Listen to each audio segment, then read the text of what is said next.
ಪ್ರಿಯ ವೀಕ್ಷಕರೇ, ನಿಮಗೆಲ್ಲರಿಗೂ ನನ್ನ ನಮಸ್ಕಾರ ಮತ್ತು ಸಮೃದ್ಧಿ ಬ್ಲಾಗ್ಸ್ಗೆ ನಿಮಗೆಲ್ಲರಿಗೂ ಸ್ವಾಗತ. ಇವತ್ತಿನ ಮನೆಮದ್ದು ಏನಂದ್ರೆ, ನಾನು ಮುಖ ಬ್ರೈಟ್ ಆಗಿ ಹೊಳೆಯೋಗೋಸ್ಕರ, ಆಮೇಲೆ ಕಪ್ಪಾಗಿದ್ರು ಬೆಳಗಾಗೋಸ್ಕರ ಇನ್ನೊಂದು ಮನೆಮದ್ದು ತಿಳಿಸ್ತೀನಿ. ಇದು ಒಂದು ಸರಿನೂ ಅಪ್ಲೈ ಮಾಡಿದ್ರೆ ಸಾಕು, ನಿಮ್ಗೆ ಇಮಿಡಿಯೇಟ್ಲಿ ಒಳ್ಳೆ ರಿಸಲ್ಟ್ ಸಿಗ್ತದೆ. ಇದಕ್ಕೆ ಬೇಕಾಗಿರೋ ಪದಾರ್ಥ ಮತ್ತು ಮಾಡೋ ವಿಧಾನ ಹೇಳ್ತೀನಿ. ತುಂಬ ಎಫೆಕ್ಟಿವ್ ಆದ ರಿಸಲ್ಟ್ ನಿಮಗೆ ಸಿಗ್ತದೆ. ಇದನ್ನು ಹೇಗೆ ಮಾಡೋದು, ಆಮೇಲೆ ಇದಕ್ಕೆ ಏನು ಬೇಕು ಅಂತ ನಾನು ನಿಮಗೆ ತಿಳಿಸ್ತೇನೆ. ನಿಮ್ಮ ಮನೆಯಲ್ಲೇ ಸಿಗುವಂಥ ಪದಾರ್ಥದಿಂದನೇ ಇದು ಮಾಡೋದು. ಏನಂದರೆ, ಫಸ್ಟು ಒಂದು ಕಪ್ಪಲ್ಲಿ 1 ಟೀ ಸ್ಪೂನಷ್ಟು ಗೋಧಿ ಹಿಟ್ಟನ್ನು ಹಾಕ್ಕೊಳ್ಳಿ. ಅದು 1 ಟೀ ಸ್ಪೂನಷ್ಟು ಗೋಧಿ ಹಿಟ್ಟಿಗೆ 1 ಟೀ ಸ್ಪೂನಷ್ಟು ಶುಗರ್ ಪೌಡರ್, ಅಂದರೆ ನೀವು ಶುಗರನ್ನು ಪೌಡರ್ ಮಾಡಿ ಇಟ್ಕೊಂಬಿಡಿ. ಫಸ್ಟ್ ಪೌಡರ್ ಮಾಡಿ ಇಟ್ಕೊಂಡು ಒಂದು ಒರಟಾಗಿರಬಾರ್ದು, ಒಂದು ಸ್ವಲ್ಪ ನೈಸಾಗಿ ಪೌಡರ್ ಮಾಡ್ಕೊಂಬಿಡಿ. ಅದು 1 ಟೀ ಸ್ಪೂನಷ್ಟು ಹಾಕ್ಕೊಳ್ಳಿ.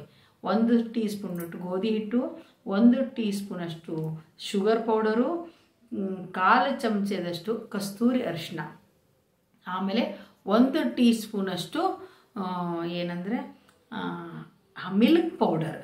ಮಿಲ್ಕ್ ಪೌಡರ್ 1 ಟೀ ಸ್ಪೂನಷ್ಟು. ಅಂದರೆ ಏನೇನು ಹೇಳಿದೆ ಇವಾಗ ನಾನು, 1 ಟೀ ಸ್ಪೂನಷ್ಟು ಗೋಧಿ ಹಿಟ್ಟು, 1 ಟೀ ಸ್ಪೂನಷ್ಟು ಶುಗರ್ ಪೌಡರು, 1 ಟೀ ಸ್ಪೂನಷ್ಟು ಮಿಲ್ಕ್ ಪೌಡರು, 1/4 ಚಮಚದಷ್ಟು ಕಸ್ತೂರಿ ಅರಿಶಿನ. ಅದನ್ನು ಅದನ್ನು ಕಲಸೋದಕ್ಕೆ ಏನು ಬೇಕಂದರೆ ಹಸಿ ಹಾಲಿದ್ದರೆ ಸರಿ, ಇಲ್ಲ ಅಂದರೆ ಮೊಸರು ಆದರೂ ಹಾಕ್ಕೋಬೋದು. ನೀವು ಹಸಿ ಹಾಲಿದ್ರೆ ತುಂಬಾ ಒಳ್ಳೆಯದು. ಇಲ್ಲದೇ ಇದ್ರೂ ಮೊಸರನ್ನು ಹಾಕ್ಬೋದು, ಮಿಕ್ಸ್ ಮಾಡ್ಬೋದು. ಇವೆಲ್ಲನೂ ನೀಟಾಗಿ ಮಿಕ್ಸ್ ಮಾಡ್ಕೊಂಬಿಡಿ. ಮಿಕ್ಸ್ ಮಾಡಿಕೊಂಡು ಇದನ್ನ ಏನು ಮಾಡಬೇಕಂದ್ರೆ, ನೀವು ಫಸ್ಟ್ ನೀವು ಹಚ್ಕೊಳ್ಳೋಕ್ಕಿಂತ ಮುಂಚೆ ನೀಟಾಗಿ ಮುಖಾನ ಸ್ವಚ್ಛ ಮಾಡ್ಕೊಳ್ಳಿ. ಸ್ವಚ್ಛ ಮಾಡ್ಕೊಂಡು ಆದಮೇಲೆ ಇದನ್ನು ಅಪ್ಲೈ ಮಾಡ್ಕೊಂಬಿಟ್ಟು ಒಂದು ಅರ್ಧ ಗಂಟೆ ಅದು ಮಿನಿಮಮ್ ಬಿಡಿ. ಹಾಫ್ ಆನ್ ಅವರ್ ಬಿಟ್ಟರೆ ಆವಾಗ ನಿಮ್ಮ ಸ್ಕಿನ್ನಲ್ಲಿ ಆ್ಯಕ್ಚುಲಿ ವರ್ಕ್ ಆಗ್ತದೆ. ಇದು ಏನಂದರೆ, ನೀವು ಹಾಫ್ ಆನ್ ಅವರ್ ಬಿಟ್ಟು ಆದಮೇಲೆ ಏನು ಮಾಡಬೇಕು ಅಂದ್ರೆ, ಸಡನ್ಲಿ ಮುಖ ತೊಳ್ಕೊಳಕ್ಕೆ ಹೋಗಬೇಡಿ. ಏನು ಮಾಡಬೇಕು, ಫಸ್ಟಿಗೆ ಕೈಯನ್ನು ತ್ಯಾವ ಮಾಡಿಕೊಂಡು ಹಸಿಯಿಂದ ನಿಧಾನವಾಗಿ ಮಸಾಜ್ ಮಾಡ್ಕೊಳ್ಳಿ. ನೀವು ಆಗ ಮಸಾಜ್ ಮಾಡ್ಕೊಳ್ಳೋದ್ರಿಂದ ಬ್ಲಡ್ ಸರ್ಕ್ಯುಲೇಷನ್ ಆಗುತ್ತೆ, ನಿಮ್ಮ ಸ್ಕಿನ್ ಬ್ರೈಟ್ ಆಗ್ತದೆ, ಗ್ಲೋ ಆಗ್ತದೆ, ಆಮೇಲೆ ಹೊಳಪು ಬರ್ತದೆ. ಅದಕ್ಕಾಗಿ ನೀವು ನಿಧಾನವಾಗಿ ಜೋರಾಗಿ ರಬ್ಬ ಮಾಡಬೇಡಿ. ನಿಧಾನಾಗಿ ನೀವು ಸ್ಮೂತಾಗಿ ಮಸಾಜ್ ಮಾಡ್ಕೊಂಡು ಆದಮೇಲೆ ನೀವು ತಣ್ಣೀರಿಂದ ಮುಖ ತೊಳ್ಕೊಬೋದು.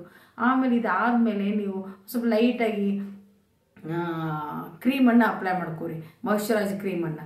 ಯಾಕಂದ್ರೆ ಗೋಧಿ ಹಿಟ್ಟು ಹಚ್ಕೊಂಡಿರ್ತೈತಿ, ಕಡಲೆ ಹಿಟ್ಟು ಹಚ್ಕೊಂಡಿರ್ತೈತಲ್ಲ, ಅದರಿಂದ ಸ್ವಲ್ಪ ಸ್ಕಿನ್ ಡ್ರೈ ಅನಿಸಿದರೆ ನಿಮಗೆ ನೀವು ಮಾಯ್ಶ್ಚರೈಸ್ ಕ್ರೀಮನ್ನು ಅಪ್ಲೈ ಮಾಡ್ಕೋಬೋದು. ಇಲ್ಲದೇ ಇದ್ರೂ ಇಲ್ಲ. ಈ ಥರ ನೀವು ಮಾಡಿ ನೋಡಿ, ನಿಮ್ಗೆ ಒಂದೇ ಸರನೇ ರಿಸಲ್ಟ್ ತಿಳಿತದೆ. ಇದು ತುಂಬಾ ಎಫೆಕ್ಟಿವ್ ಆದ ಮನೆಮದ್ದು. ಆಮೇಲೆ ಇದೇ ಥರ ಮತ್ತೆ ಉಪಯುಕ್ತ ಮಾಹಿತಿಯನ್ನು ಮತ್ತೆ ಮುಂದಿನ ವಿಡಿಯೋದಲ್ಲಿ ತಿಳಿಸ್ತೀನಿ. ಈ ವಿಡಿಯೋ ಇಷ್ಟವಾದರೆ ಮರೆಯದೆ ಲೈಕ್ ಮಾಡಿ, ಶೇರ್ ಮಾಡಿ ಮತ್ತು ಸಬ್ಸ್ಕ್ರೈಬ್ ಮಾಡ್ಕೊಳ್ಳಿ. ಈ ವಿಡಿಯೋದಿಂದ ಮುಕ್ತಾಯ ಮಾಡುತ್ತಾ ಮತ್ತೆ ಮುಂದಿನ ವಿಡಿಯೋದಿಂದ ಭೇಟಿಯಾಗೋಣ. ನಿಮಗೆಲ್ಲರಿಗೂ ನನ್ನ ಧನ್ಯವಾದಗಳು.